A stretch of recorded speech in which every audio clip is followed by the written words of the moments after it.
Welcome, past, present, and soon-to-be D&D players to D&D 101, a first-level course. I'm Max Hendrix. And I'm Aga. You got Last name pending. Last name. Wait. No last name. All right, well, now that we have your title out of the way, this episode we're going to be talking about non-traditional D&D. Now, I wanted to talk about something fun for the last one, and... Fun! Well, as fun as Dungeons & Dragons can be for a geek like me. Fun. D&D has found itself in many different shapes over the years, and I'd like to discuss them. So this episode, I actually got some interviews from some folks that I'm friends with. Sorry, go on. I got some interviews from some friends of mine that do some non-traditional D&D, and we're actually going to talk about some of the ways that D&D has shaped throughout the years. As far as non-traditional D&D games go, there are things like, I'm going to call it alt D&D.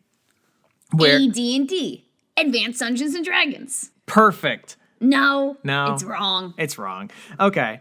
Well, this would be using or changing the rules of the game to have a different experience than just your classic D&D adventure game. You could do this by placing the game in different worlds. You could create worlds from different media or from your imagination while using D&D's character creation, its mechanics, and spells. I did this recently when I created and ran a Scooby-Doo D&D one-shot for my friends, where they each played as a member of the Mystery Gang. The gang! The gang! You could have different kinds of games, like mysteries, using D&D to create puzzles and mystery scenarios using the rules and mechanics of the game, like my friend Rita's mystery game. I talked with her a little bit about this earlier, so let's hear it from her. Hi, I'm Rita, and sometimes I tell jokes. I run a series of one-shots within the same canon, but what distinguishes those one-shots from regular D&D campaign stuff is that they're run as mysteries and not as adventures. I really don't think the fighting style's not suited to my players or the stories I'm telling usually. So it usually becomes about either magic things happening or them taking actions to procure something. I always found that the way that Dungeons & Dragons was written, the time it took to do the things you wanted to do and the time that you had for your session were usually incongruent. So I wanted to make something that fit the time constraints of my party, but also fit my interests. If I was going to do anything, I knew that I would do a mystery. So it was all about bending the rules to what I wanted. How exactly did you bend the rules? It was about finding different ways to handle encounters and basing a lot of things off of investigation, perception, and deception.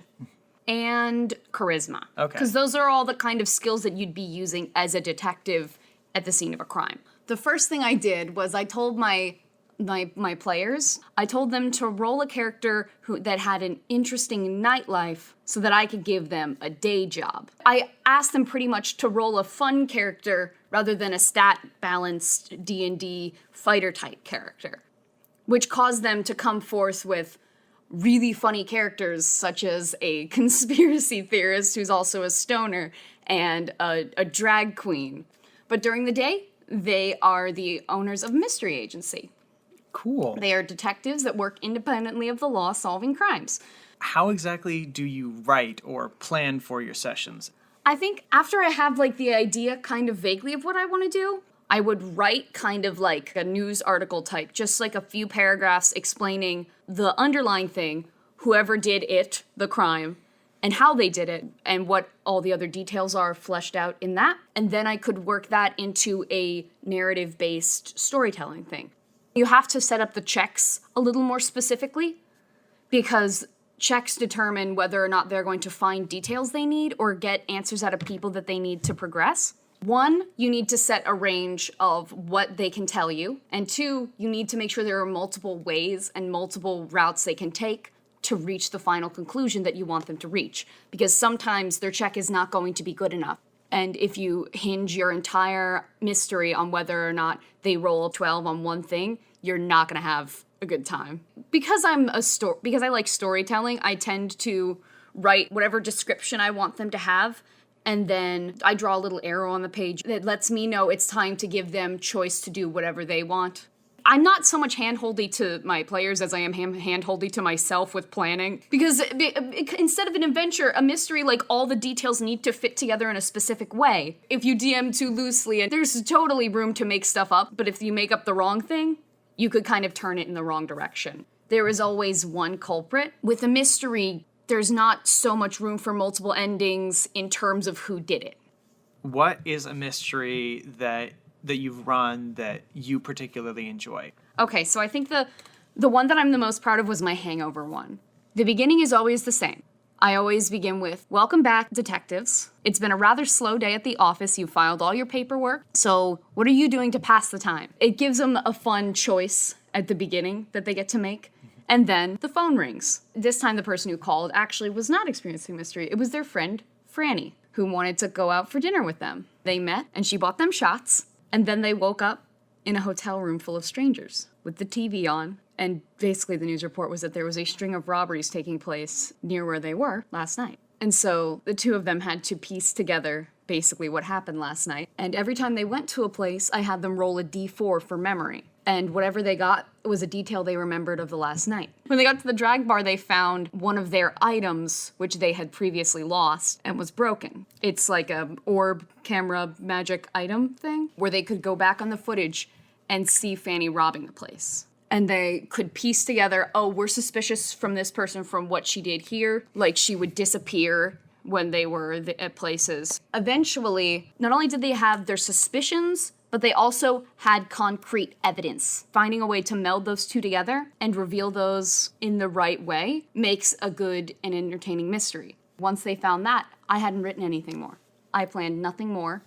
I knew where Franny was, and I let them figure it out. They eventually got to the hotel that she was at. They found out she was staying at the penthouse, and I took every cue off of them. They went up there. No one answered the door. I decided if they knocked really hard or started kicking at the door, she would try to start leaving. They kicked the door down, I distinctly remember, and she was out on the balcony trying to climb over it onto the ledge. The drag queen reaches over to pull her back in, but pulls her off the ledge. Because she rolled a nat 1, I had to... So this is how she fell. And that's how Franny fell to her death. I really couldn't. It was the top floor. I did not expect that to happen.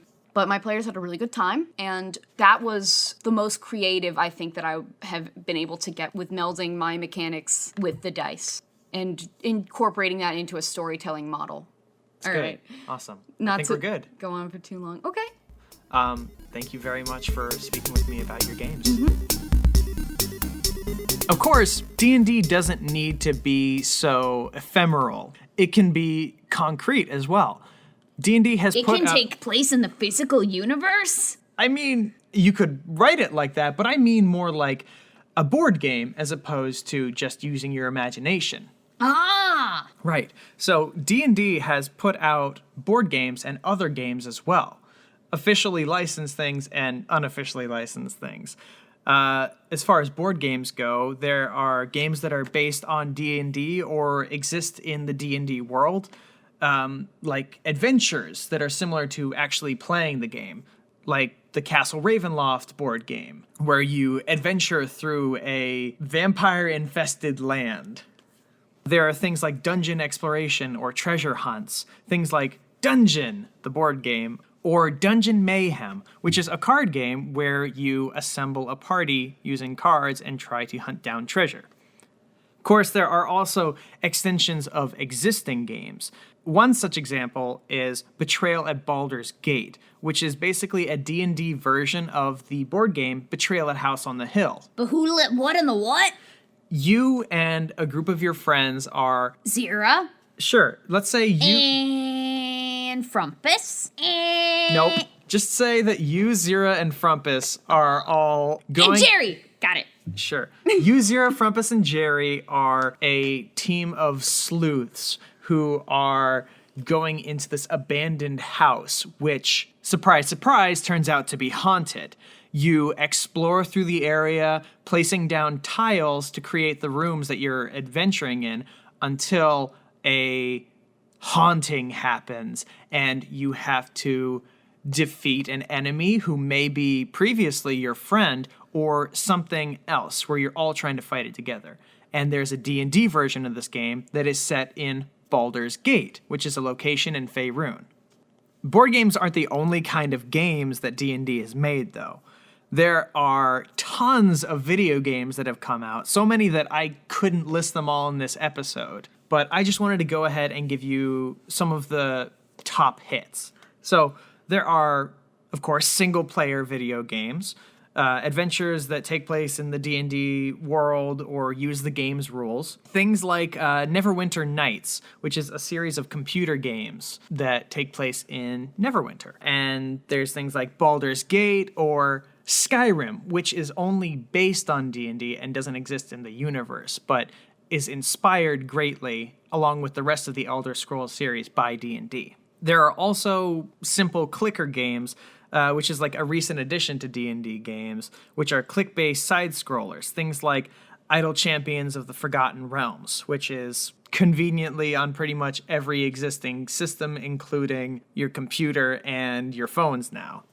Now, there are also MMORPGs. Whoa, too many letters. Sorry. It stands for Massively Multiplayer Online Role-Playing Game. Didn't get any less confusing.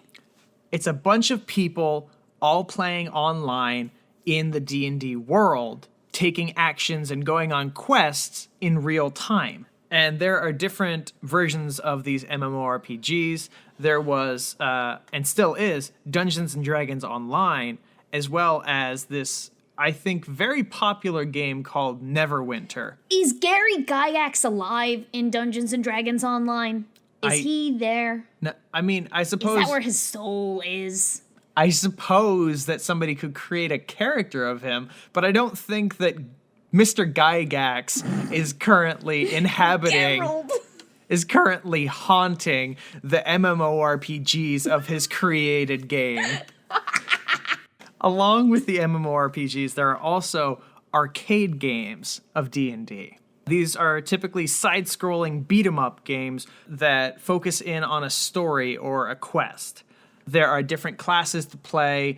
In the original version of the game, it's kind of funny. It used the same rules as in 1E, where the classes actually included races. So instead of being like fighter, warlock, whatever, you'd have fighter, wizard, elf, dwarf, like they were different classes. It's kind of funny. But there are several of these games out. Two of the most popular ones were Tower of Doom and Go on! And Shadows over Mystara. These were what you'd call quarter eater games. They were, in certain situations, it was very easy to die, or they had moments that were designed to kill you, so you would end up using more of your quarters or tokens to get through the game. But they were very fun. First time I was introduced to them was in a home version of them that my friends have. There are also mobile games. I mentioned this earlier with Idle Champions of the Forgotten Realms, but there are other mobile games as well, such as Warriors of Waterdeep, which is a progression-style game where you are a group of adventurers that you get to choose, and you are basically just battling. It's like a dungeon crawl, but as a mobile video game. What? So there's another type of gaming as far as D&D goes. You sound uncomfortable. It's kind of the last vestige. It's the last layer of nerdiness that I have not, and I don't think I will dive into. Uh-huh. It's called LARPing. It's live action role playing, where live players or actors take on roles as specific characters and play out scenarios in character. So imagine if a bunch of people like me dressed up like adventurers like you, Aga, and Frumpys, and pretended to have adventures. Aww, I mean, that's so cute. hey, Max and his friends want to be me. so what? Is it because I breathe lightning? It's more because you're just a cool character. Oh, yeah. Okay, but LARPing first appeared in many different places. There's no clear start as to when it came about, but by 1980, it had spread internationally. And then in 1993, Mind's Eye Theater, a gaming company / theater company, made the first published... That's an odd blend of things Yeah. you can be. Well, they still run games professionally. They're still existing nowadays, and I think they're on their second or third edition of the game. They released the very first LARP system, which was called the Masquerade. So they have different editions of that. They have different editions of that and different systems to play different types of games. This one is more of like a mystery and vampire involved kind of story. Ooh. Yeah. So imagine murder mystery theater, but with vampires.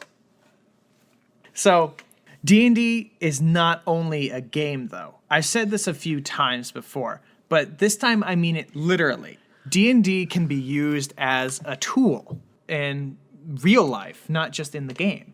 It can be used to help teach, for example. Imagine that there's a kid that's having trouble with some basic math in elementary school or something. This child might have a teacher who runs games through D&D and maybe be able to use D&D to teach them math. Big surprise. Teachers are big nerds. Big nerds that help. You're so bullyable right now. In fact, Aga, I kind of want to use an in-game riddle with you to help you with a little bit of math. Okay. Okay, so this one is traditionally a 3-player math puzzle, but now we're just going to run it with you and me. So let's go ahead and set the scene, okay? Uh-huh. There is a treasure chest that lies beneath the sea. There are 2 players on their ship that are pumping air down to the third, who is in an ancient diving suit and trying to remove gems from this treasure chest under the sea. The player at the chest has 9d10 laid out in front of them, each on a different number from 1 to 9, to represent the different gems. It's okay. I'll help you through this. And the players on the ship each roll 1d6 and pass those d6 over to the player that is down below. Now this player is going to add those numbers together and remove a number of gems whose face value equals the sum of those 2d6 numbers. Now that sounds a little confusing, I know, but once they can't retrieve any more of the gems, they run out of air and must return up. You want to go ahead and try this out? You're going to be the diver. Okay. Okay, we're just going to try this once, though, so don't worry. All right, I'm going to roll 2d6. I got a 3 and a 4. So how much do those add up together? 7. Yes. Now you go ahead and look at the d10s and see which ones you could remove. So what you're saying is there's 9 things down below. You give me numbers. Yes. And I have to find 2 other things that reach the same number. Yes. Or, Okay. Or you could take just the added number that you got from those 2d6. So you got the 3 and the 4. Take 3 and 4? Sure, you could take 3 and 4. You could take 2 and 5. Or you could just take 7. Or 1 and 6. That's true. You could take 1 and 6. Mm-hmm. This puzzle I actually took from one of the comic writers over at Penny Arcade. So thanks, Gabe. The game could also help in teaching people social awareness and teamwork, just sort of team building exercises and things.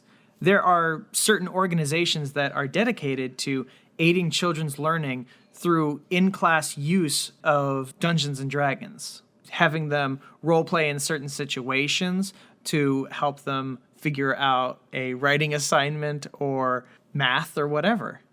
You can find this organization at teachingwithdnd.com. That is D, the letter N, D.com. Of course, teaching isn't the only way of doing this. There are simulations that you can run using the game.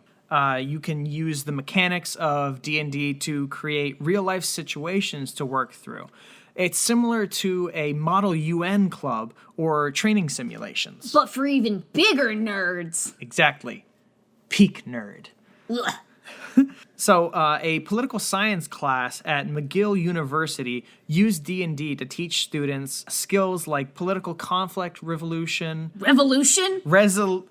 political conflict resolution, negotiations, humanitarian crisis and response, and longer-term development. This was their Poli-Sci 450 class. That's an advanced class to be playing D&D in. Yeah. When am I gonna get into D&D 201? We'll see about that, Aga. Okay. But first, we're going to hear from my friend Zera, who used D&D in a simulation of her own. To do what? You'll find out in just a sec. Ah! I'm Sarah Bryant.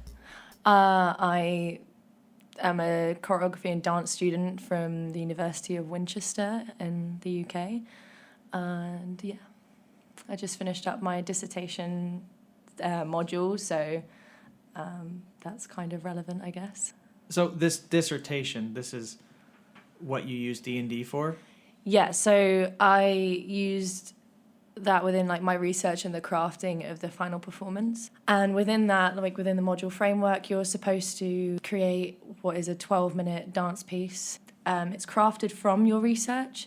So the most important part of the module itself is not the actual final product. It's really largely weighted in like how you got there and all of the research you did behind it. And mine was obviously, as we've spoken about previously, like largely inspired by Dungeons and Dragons and the framework of the game itself. How exactly did you go about involving Dungeons and Dragons in your dissertation?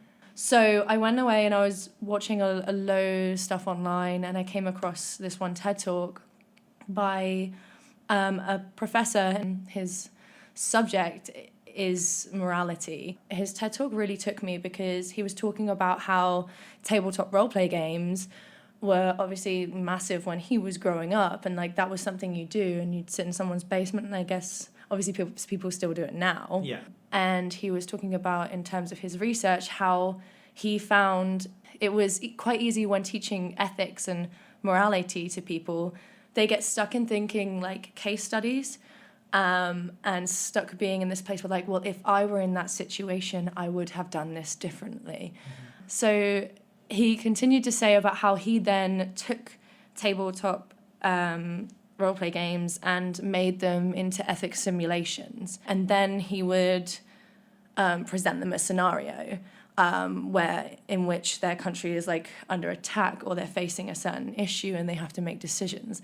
And that's where like the nitty-gritty bit about the ethics and morality comes in, because you watch people make those decisions and he gets to see them really engaging with these questions that you may ask in a case study, but it's like something that has like value to them. They have a specific connection to the activity in a way you don't when you just look at case studies. I really stepped away from what we were supposed to do. I'm super lucky that my professors let me do it, but I created a 45-minute simulation myself.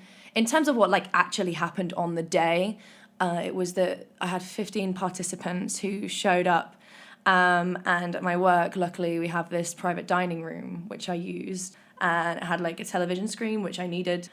And when they showed up, they were like greeted by one of my performers, because I only had 2 in the space. So it was like these 15 people and 2 performers, like one of which just sat in the corner of the room and took notes. Right. She was like a note taker at a meeting, taking minutes in the corner. And the other one was head of the meeting, but she basically was like an AI figure. They could only like ask questions, and like she could either answer or not, depending on what I had given her as the information they're allowed to receive. Okay.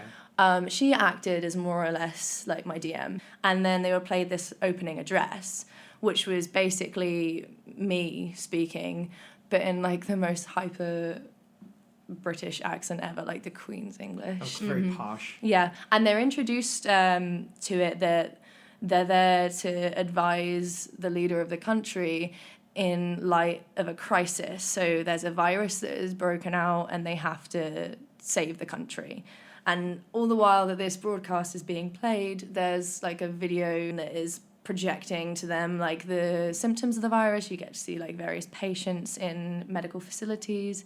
And then they enter gameplay. The AI figure, she basically says to them, there's an outbreak, and they have this map in front of them on the table that has like red flags everywhere that is infected that they have to add to as the virus continues to break out. And they all get like their own set of dice, their own flags to put on there. They get like an information booklet, like a confidential file that has everything in about the virus that they can read. And she asks them like, do you want to build like quarantine facilities, or do you want to advance your medicine? So when they choose, if you advance your medicine, it means you have to roll the die to select how many red flags to put on there, because like it advances the disease in the time it takes you to advance your medicine. I hit these points where I had to bring it back into certain things had to happen in the gameplay. So I took the idea of having like an impossible die roll. Like they were asked whether they wanted to do something, like there's a security bunker facility. Do you want to go to it, or do you want to continue trying to save the country? But it doesn't matter what they say, because they still have to roll the die, and it's impossible because I need them to not be in the bunker. That choice was a lot taken from the philosophy side of it. I was looking into like determinism and the idea of free will as an illusion. So that determinism states that everything is predetermined. So man could not have acted in any other way, Right. even though like hindsight would say, I could have done this instead. Determinism says, no, you couldn't have. So that was a lot that fed into like my narrative of like the exploration of free will in that. And Right. D&D provided the best framework available to be able to craft the game. The die rolls introduced an idea of chance, an idea of like ambiguity, that they think like anything could happen, like, and it's out of their control and out of my control, but it's not. That in D&D is what we call railroading. Yeah. Well, hey, thank you very much, Sarah. This was Thank you amazing. for having me. Whew, that sounds like fun. But I mean, a lot of philosophy, if you ask me. Now, simulations and teaching are all fine and good, but there is a very positive way of using D&D, which is using D&D as therapy. Now, D&D can be used in therapy. It shouldn't be a replacement for therapy, maybe just a supplement. Using adventures or situations in D&D to aid in overcoming social issues or trauma through role-playing as a different person. You can create a character that can either deal with one's mental illness or be a mirror to aid in seeing solutions to one's problems. It's, like I said, not supposed to be a replacement, but it can be very helpful. It's also fun, Yeah, which is often helpful. yeah. Getting a little vitamin D and a little fun in your life is very helpful. You don't get any vitamin D playing D. Oh, I don't like that. I realized that in the middle of the sentence. Don't worry. I was gonna make a joke about sunlight and how gamers don't get any. Do you want to use this? Sure. Now, Aga, you don't have to worry about my silly jokes anymore because Because this is something I've been very excited to tell you, actually. It's sort of your graduation this episode. You in the audience, but you are... I'm making you and the party second-level characters. oh my gosh. So you're not going to need this podcast anymore, but I was really glad to be a part of it with you. Aw, Max. Don't get so emotional. You're right. Okay. We'll always have the game. We'll always have the game. Yeah, we will. And I can talk about mechanics now. So, you're a fighter, Aga. At level 2, you already had access to things like your fighting style, which, what was that again? Great weapon fighting. Yeah, that sounds right. And you had your second wind ability, which I think you didn't know about. No. is basically where, as a bonus action in the middle of battle, you can roll 1d10 to add to your health. Okay, Yeah. this would have been useful.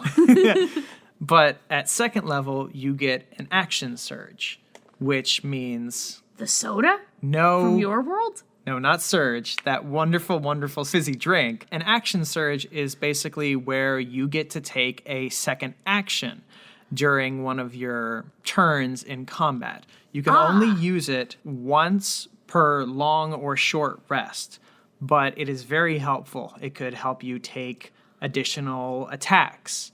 And at higher levels, when you've got things like the ability to attack twice per action, you'll be able to do a lot. And this is setting you up for greater success. What I'm trying to say is, Aga, now that you're a second level character, I just want you to know how proud of you I am. In all fairness, it was not that hard. No, it was level 1. It only gets harder from here, huh? Yep, Oh no. but that's the fun. And to everyone listening, I hope you enjoyed this, and I hope that this helps you. Now that you can go on to learn about your own second level characters from somebody else. Thank you for listening to D&D 101. It really meant a lot. And if you'd like to hear more from the party, we'll be releasing the full audio from their adventures throughout the summer. Thank you for listening, and a special thank you to Jan Morgenstern for the use of our theme song, Circling Dragons. I'm Max Hendrix. The voice of Zera is Marisa Whitcomb. The voice of Frumpys is Paul Winch. And the voice of Aga is Rita Welch. Thank you, and as always... Am I like a pro now? Can I play in the pro tournaments? Do I compete with the big dudes? I think what's next for you, Aga, is the Adventurers League. Booyah!